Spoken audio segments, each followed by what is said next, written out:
Lassiter Factor. What's up, all my movie-loving maniacs? It's your boy Bankful B of the Lassiter Factor, and today I'm going to talk about F1, which was released in theaters over the weekend. I went to the theater to go see it, so let's review.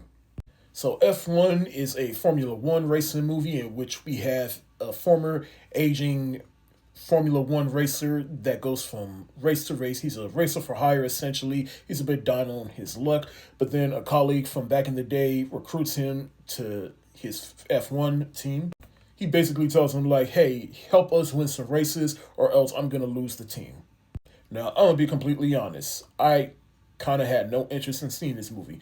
And I don't consider myself a sports-oriented person, but if you were to ask me what are some sports that I honestly could give less of a shit about, it will be soccer, WWE wrestling, and NASCAR, Formula One racing. I guess you could put those two together, but either way, those are some sports that I honestly could give less of a shit about.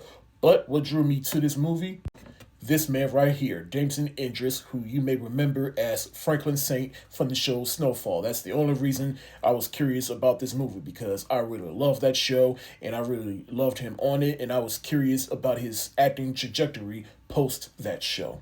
So I was like, all right, bet, let's see Franklin go toe-to-toe with Brad Pitt.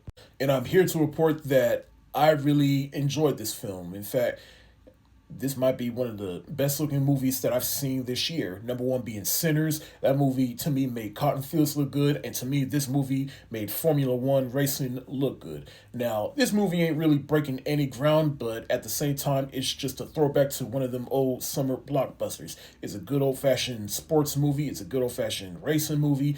It's basically like Top Gun Maverick, in which the director of that movie is here directing this movie. Joseph Krasinski, I believe that's his name. He also made Tron Legacy back in 2010, which is, as far as I know, my favorite movie that he has made. But basically, Joseph Krasinski, he does what he did with Top Gun Maverick. He basically puts you in the driver's seat with the drivers as they're going around. And never have I seen a movie that made car crashes look so good, and the sound design.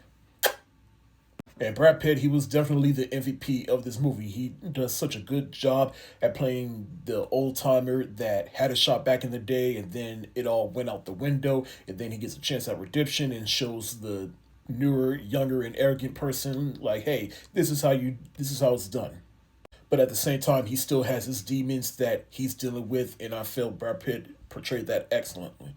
And for the reason I came to this movie, Jameson Idris, he was so good in this movie, and it's great to see him be able to talk in his British accent, and also his arc that it went into this movie, because like I said, he's the younger driver, he's a bit arrogant, and then he goes through his own arc from not being arrogant, and he's actually a part of the team, and he's leading the charge, he's leading by example. And like I said, just watching him go toe-to-toe with Brad Pitt in terms of acting was just a joy to watch. Javier Bardem plays the owner of the Formula One racing team that Brad Pitt and Jameson Idris are a part of. And like I said, he needs to win some races or else the team will be sold. He's going to lose the team. And you also feel the rapport between him and Brad Pitt within this movie. You actually feel like they're friends from back in the day, and he's just trying to throw him a bone. Carrie Condon, who is the lead female within this film, she is on the team, and she also has something to prove, because while she could be seen as a love interest, but she is still a part of the team, and she made that very clear, because she has to be the one to basically set things right between Brad Pitt and Jameson Idris' character within this movie, to basically get them to, all right, both of y'all cut the bullshit, come on now. I did not expect to enjoy this film as much as I did, and I highly recommend you go see it, particularly on the IMAX screen. I'm going to give F1 a solid heart eyes emoji. Thank y'all so much for watching. Have you seen F1? If so, let me know what you think in the comments section below. This is your boy Bangful B of the Lassiter Factor. Stay safe, wash your hands, peace.